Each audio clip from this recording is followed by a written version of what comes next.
Hello, one and all. Welcome back to Stories from Sector 10, the podcast that I do. This is WellArmedWithTacos, and this is another 40k story, as is clearly understandable via the thumbnail that you can see. I'll be as surprised as you are when the fantasy stories show up again, but this is still technically not just a 40k podcast. And I continue to open up every single podcast with that kind of introduction, because I can't think of a better one. So, this story. This game was played on Saturday. I'm recording this on Monday, and it'll be up by Tuesday, so it's not that old. I'm trying to think of the details on this one that I need to go into. It was pretty self-explanatory. This should be an easy one. It was Tau versus Blood Angels. I was playing my Tau. I actually decided I had not personally played Tau in 8th edition, and despite blatantly being able to see the Codex had its problems, I needed to experience it for myself to really kind of see. I wasn't testing to see if it was that bad. I knew it was that bad, but I needed to experience it for myself, so I could more than just say it was that bad. I couldn't have experienced it being that bad. However, this game was a very clear dominant win for me. I never really came close to losing, and my opponent called the game turn 4, I think. Turn 4 or turn 3.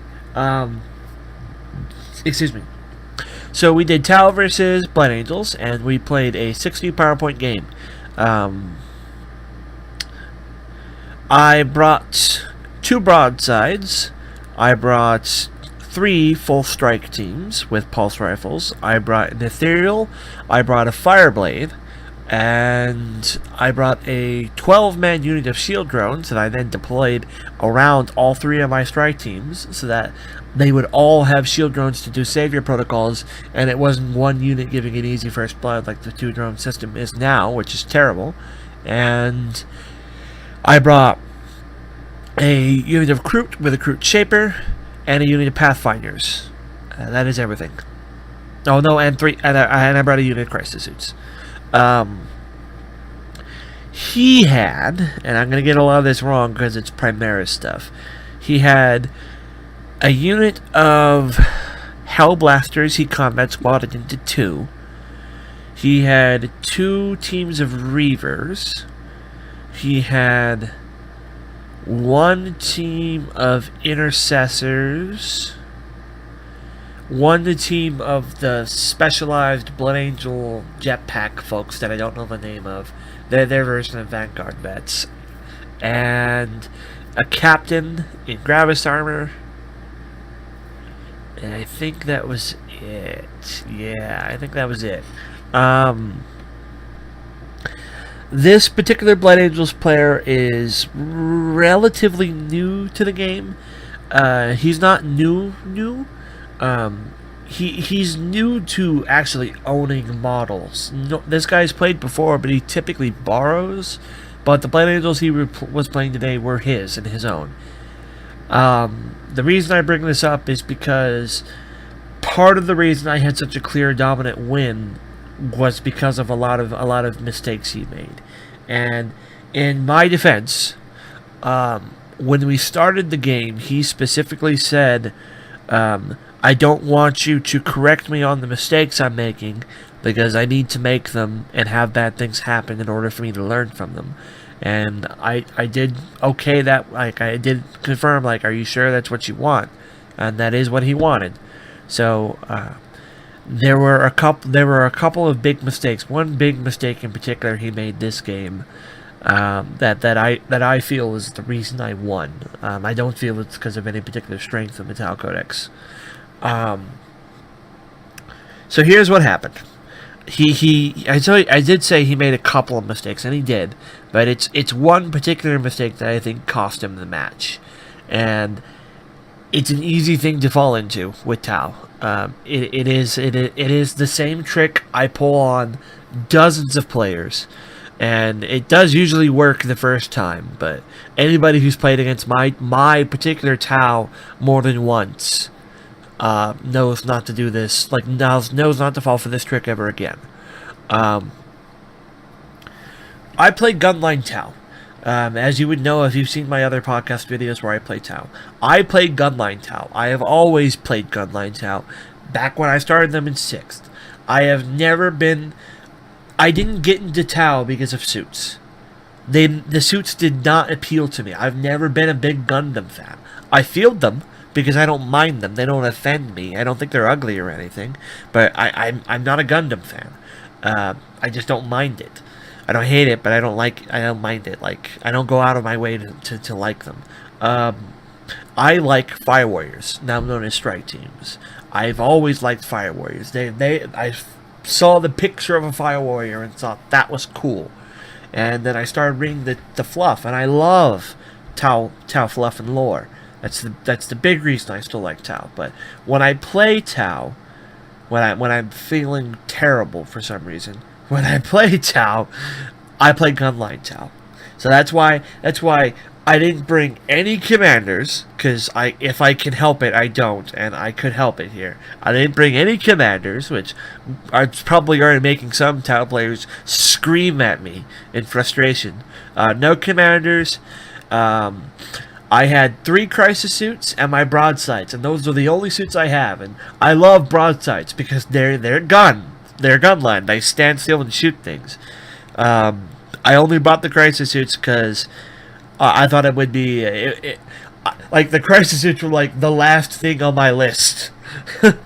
I had points left over, and I'm like, oh, what do I want? I'm like, I'll bring some crisis suits. They're a good generalized unit. They can take anti-infantry or anti-tank or whatever. I kitted out the broadsides with missile pods, and I kitted out the crisis suits with a missile pod and a burst cannon, and then they all had counter-fire defense. And my broadsides had the anti-targeting systems for the extra AP. But moving on. So, with my Gunline Tau, there's one particular trick that I like to do to people. And like I said, it usually only works once, and it worked here against this opponent, although it shouldn't have. He's seen me do this before, but as I said, this was a mistake on his part. If you can counter this, like if you don't make this mistake against my Gunline Tau, my army has a significantly worse chances. So, we picked Dawn of War deployment, which is the standard deployment. I ended up deploying my Kroot and my broadsides on one half of the table in a corner, basically completely on their own. And then I advanced the Kroot forward when the first game started. On the complete other side of the table, massively separated, were all of my drones, my Ethereal, my Fireblade, all of my Fire Warriors, and my Pathfinders. He saw the broadsides and he recognized them as a threat, but he did what is typically a very standard move. He deployed his army evenly. He put units basically in every inch of his little deployment zone, and he spread them out. That was the mistake, because all of my Fire Warriors are on one side of the table. Let me explain how this works, and I'll explain how the game happened, and then what you can do against my particular army that fixes this mistake. Because of what he did, my crisis suits were in Magistrate, so they're not even on the table yet. And he also brought those fat Primaris jumpers, interceptors or something I think they're called. He brought those in as well. So he deployed, but basically what was in front of my Reavers was a unit of Reavers and a unit of regular interceptors, and then later on the 3 jump guys came down there. On the side of the table that had my Kroot and my broadsides, he had his character, he had all of the Hellblasters, and he had the other unit of Reavers. So it was Hellblasters on broadside combat, and as the game started, he was very content because his Hellblasters were doing more damage to my broadsides than my broadsides were doing damage to his Hellblasters, and he thought he was getting a significant advantage. Here's where the trick comes in. Because I had 12, 24, 36 Fire Warriors, never moving, under constant effect of Storm of Fire through Unity Devastation Warlord trait, and through the Cadre Fireblade's unique ability on one side of the table, only fighting a unit of Reavers and a unit of Interceptors, I clear that side of the table. It takes me a couple of turns, but by the time we called it, like turn 4 or whatever, not a single Fire Warrior had died. Not even a single drone. He never took a shot at me. He didn't even shoot them. He was advancing forward to try to get charges off, which I don't blame him for. That's a smart thing to do against Tau. It definitely advance on me when you can. So I take shots at the Interceptors. I take shots at the Reavers. I start whittling them down. His 3-man team of the Fat Jump Packs come down within 9 inches and call charge. They were the only thing in charge distance of my gun line. So I shot them with 36 Fire Warriors, each of them firing 3 shots each because they were all within rapid fire 15 with the Cadre Fireblade's special ability on them, and I was Tau-Sep, so everybody's hitting on 5s. They didn't live. I had effectively owned that side of the table. And by the time he killed all of my crew, and had killed one of my broadsides and had the other one significantly wounded, he looked at what he had done and realized the mistake he had made. His closest unit to me was now maybe 20 inches away, and it was 2 dudes left, and that was his closest one to my gun line. This is the trick of my gun line. The longer you can take to get charges off on me, the better for me. So if I can hurdle up on one side of the table and make you have to walk to me, the better. Now, against opponents who know better, usually what I end up doing is I will spread my army out evenly, and I will focus one side of the table, whatever side of the table I determine that I need to focus down, or I can focus down, or whatever. And then once that side of the table is clear, I'll do what's called the Tau Shuffle. My army will just shuffle into that side of the battlefield to constantly be forcing you to have to keep coming towards me, to try to stay away from you as long as I can. I lose some of my abilities, but it's better to not be charged. So he didn't realize until it was far too late, but by spreading out his army far away from what my true strength was, he thought the broadsides were my true strength. They were there as bait, and they did their job perfectly. By the time he realized what he had done, he would have had to have his units walk into me, and he didn't have it. He had 1 Hellblaster left in one unit, 1 Hellblaster left in the other unit. His Lord was alive, and then he had 3 Reavers left. All of them at least 20 inches away from 36 Fire Warriors and the rest of my stuff. And the other broadside was still alive, and the crisis suits were unscathed. He realized what he had left could not survive the guns, and they wouldn't have. So he called it. But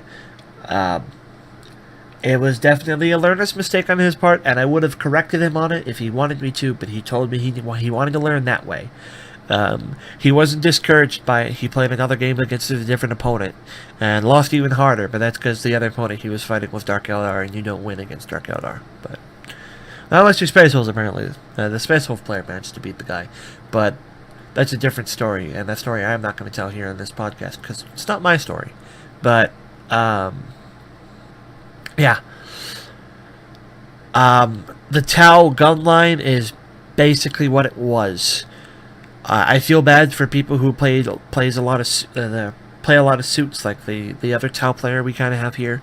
The one who usually shows up tends to play a lot of suits. We have other Tau players, but they just kind of don't come. Because between 7th and 8th, all of the students went from Ballistic Skill 3 to Ballistic Skill 4, which sucks. But Fire Warriors have always been 4-up. My gun line hasn't changed. I'm the only difference now is I'm getting 3-shot Fire Warriors instead of 4, but I get 3-shot 3-roll 1s, possibly an AP with 3 Unity Devastation. It's a little different, but it's effectively the same, and it either works really well or it doesn't work at all, which is how the Tau gunline has always worked for me. Typically, it doesn't work well because after the first charge, the whole thing just falls apart. But every once in a while, when the dice are hot, the Tau gunline can do exactly what it needs to do. He didn't have any vehicles. If he had vehicles, I would have had a harder time popping them. Again, that's the problem with the Tau gunline. But it is what it is, and I did win. But I think I won more through superior tactics than I did superior codex. So, thank you for listening, and I'll be back with another story. It should be up on the same day, so I'll see you guys then. Thanks for listening. Bye-bye.